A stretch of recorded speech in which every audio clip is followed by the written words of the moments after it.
Es gibt interessante News zu einem neuen Assassin's Creed, was gestern geleakt wurde. Dazu haben wir sogar schon Videomaterial. Dementsprechend schauen wir uns das Ganze heute an. Bleibt also dafür hier gerne mit dabei. Gestern hat der bekannte Journalist und Insider Tom Henderson einen Artikel rausgehauen auf der Seite xputer.com, wo er ein neues Assassin's Creed angekündigt hat und Informationen da bereitgestellt hat. Das schauen wir uns auf jeden Fall jetzt gleich alles im Detail an. Doch wer ist Tom Henderson? Sind seine Leaks überhaupt richtig, korrekt und treffsicher? In den meisten Fällen war es das in der Vergangenheit, denn er hat zum Beispiel letztes Jahr im Dezember Dawn of Ragnarök angekündigt in einem kleinen Tweet. Seine Quellen sind meistens immer relativ sicher, nicht immer komplett, aber zumindest hat er eine sehr gute Trefferquote. Dennoch aber genießt dieses Video und diese Information mit einer Prise Salz, denn man weiß nicht, ob das wirklich so sein wird am Ende oder ob das tatsächlich offiziell dann so ist. Springen wir ins Game rein. Was wird da kommen? Wie heißt es? Was machen wir da? Es ist ein Assassin's Creed VR-Game, wo wir die Möglichkeit haben, alte Charaktere zu spielen von Assassin's Creed. Zum Beispiel Ezio, Cassandra, Connor, wen haben wir noch? Hytham, Altair, verschiedene Charaktere. Das ganze Game soll alles beinhalten, was so ein typisches Assassin's Creed Spiel hat. Ja, Stealth Movement, Taschendiebstahl, Schlösser knacken, Kämpfe natürlich, Klettern und natürlich auch den Todessprung, den Leap of Faith. Das Ganze werden wir beginnen mit Ezio. Warum ich das weiß? Naja, der liebe Echiketto hat gerade eben erst auf Reddit einen kleinen Beitrag veröffentlicht, wo er das Video geteilt hat, was wir uns gleich anschauen werden, und auch die Information mitgegeben hat, dass wir Ezio als ersten spielbaren Charakter nutzen können. Doch was hat dieses Game? Wie ist es aufgebaut? Da hat Tom Henderson nämlich auch noch was rausgehauen zu. Das ganze Spiel soll ungefähr 16 verschiedene Missionen haben, mit einem Tutorial, um natürlich erstmal diese ganzen Kontrollen zu verstehen, wie man klettert, wie man ein Attentat durchführt. Aber natürlich, dadurch, dass es ein VR-Game ist, wird das wahrscheinlich steuerungstechnisch ein bisschen anders sein. Dabei müsst ihr wissen, ist aufgrund der VR-Mechanik es nicht möglich, sich so einfach zu bewegen in Assassin's Creed oder in einem Spiel, sondern man muss sich so ein bisschen teleportieren. Ja, und da hat das Spiel zum Beispiel die Mechanik entwickelt, dass man sich sehr, sehr nah an einen Gegner teleportieren kann und das dann aber verknüpft ist mit einem Ton. Und je näher man sich teleportiert oder je näher man dran ist am Gegner und sich dann teleportiert, desto lauter ist man. Wenn man, sage ich mal, 10 Meter entfernt ist, und sich dann erst teleportiert, dann logischerweise hört der Gegner einen nicht so leicht, wie wenn man jetzt 1 Meter oder 2 Meter entfernt ist und sich dann irgendwo hin teleportiert. Dann hört der Gegner einen und somit möchte man versuchen, so eine kleine Stealth-Mechanik mit einzubauen.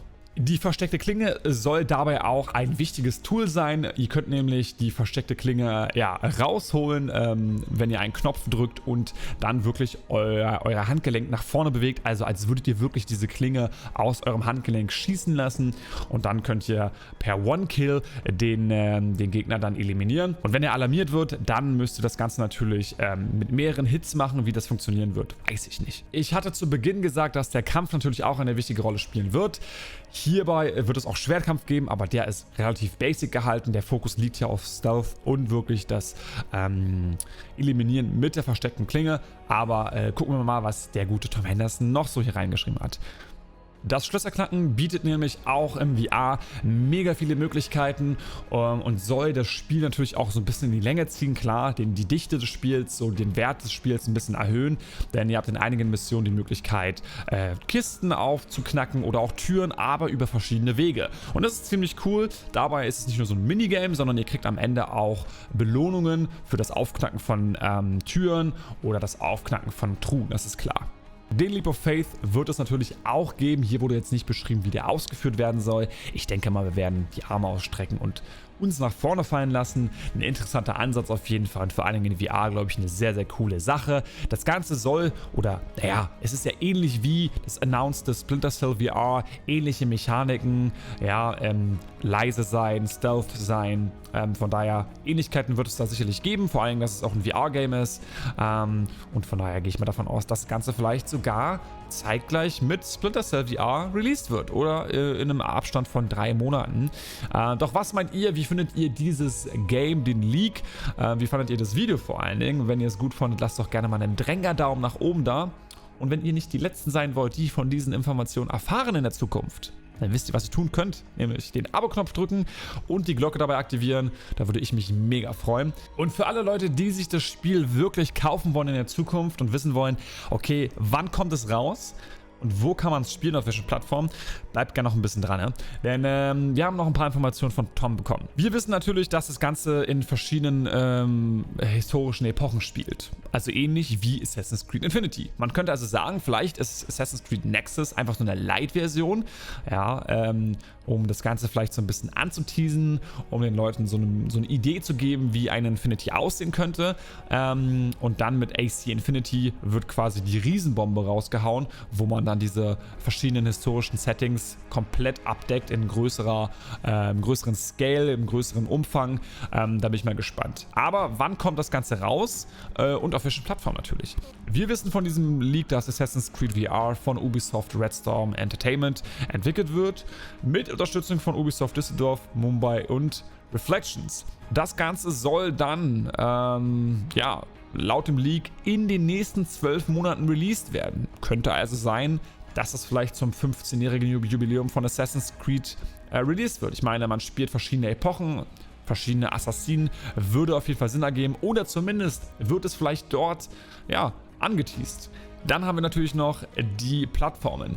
Wir sehen auf der Seite von Ubisoft Düsseldorf, dass dort noch ein Creative Director für dieses Spiel gesucht wird. Und da gibt es in der Job Description einen Teil, da steht Assassin's Creed VR currently in development for the Oculus Plattform. Heißt also, dass ich gehe davon aus, dass das Ganze nicht auf der PlayStation veröffentlicht wird.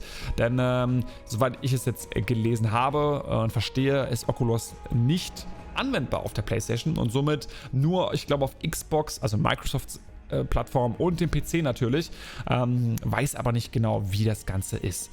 Wenn ich da falsch liege mit Oculus, schreibt es mir gerne in die Kommentare. Jetzt gibt es natürlich noch einen Leckerbissen, nämlich das Video. Es ist nicht viel wirklich, man sieht nur das Menü und so ein paar Inhalte. Da gucken wir uns das Ganze mal ein bisschen genauer an. Wir sehen natürlich den Titel und auch einen kleinen Text mit einer Story zu der ersten Mission mit Ezio. Also schauen wir mal rein, was da genau ist. Wir sehen gleich zu Beginn den Titel Assassin's Creed Nexus. Wir sehen, dass es Android ist, das heißt also vielleicht auch mobile-technisch nutzbar ist. Und erkennen natürlich, dass das Ganze auch mit wahrscheinlich einer VR oder im VR-Stil aufgenommen wurde. Wir erkennen natürlich erstmal das Menü. Ja, da steht irgendein lateinischer Text, den habe ich nicht verstanden. Wir sehen hier natürlich die Kalibrierung vom Avatar, das ist klar. Und sehen dieses typische Menü aus der Zeit von Assassin's Creed 2, muss ich sagen, mit diesem dunkelgrauen Hintergrund und diesen Steinen. Und was dann gleich interessant wird, ist so ein bisschen auch so ein kleiner Story-Arc, denn wenn wir jetzt weiter gucken, der Kollege dreht sich ein bisschen um, join the Animals, hat dann so ein paar Einstellungen, die er machen kann, und so weiter und so fort. Da gibt es jetzt nicht so viel tatsächlich, sondern wenn wir jetzt hier raufgehen auf Enter the Animals, genau, Kollege, danke, perfekt, sehr gut, dann sehen wir gleich zu Beginn die erste Mission mit Ezio, die uns eine kleine Idee gibt, was da kommen wird, denn 1509 spielt das Ganze. Ja, wir haben jetzt hier, ich mache mal kurz Pause, wir haben jetzt hier 1509, Italien, The Sword of Ezio. Und wenn wir ranzoomen, ich habe es nicht komplett erkannt, aber wenn wir ranzoomen, dann sehen wir, dass wir zurückkehren zu den Ruinen von Monteriggioni. Claudia spielt dort auch eine Rolle und sie versucht, die Ruinen wieder aufzubauen und wir werden da wahrscheinlich mithelfen, müssen dann klettern. Also höchst interessant auf jeden Fall. Ich bin gespannt. Ich möchte nicht zu viel verraten. Ich hoffe, das Video wird nicht gestrikt, weil ich jetzt hier so ein geleaktes Video raushau. Ich bin gespannt. Wenn ja, dann sehen wir uns wahrscheinlich nicht mehr. Aber Freunde, wenn euch das Ganze gefallen hat, die Information, weil da gibt es jetzt nichts mehr, was da noch interessant ist in diesem Video, dann wirklich lasst mir gerne euer Feedback da. Sonst sehen wir uns im nächsten Video. Vergesst die Glocke beim Abonnieren nicht. Das würde ich mich freuen auf jeden Fall. Und der liebe Eivor auch. Also, bis dahin. Tschö mit Ö und ciao mit V. Was? Höre ich da die Glocke? Nice. Jetzt heißt es für euch abwarten und Met trinken. Auf dass wir uns im nächsten Video wiedersehen. Bis dahin, euer Eivor.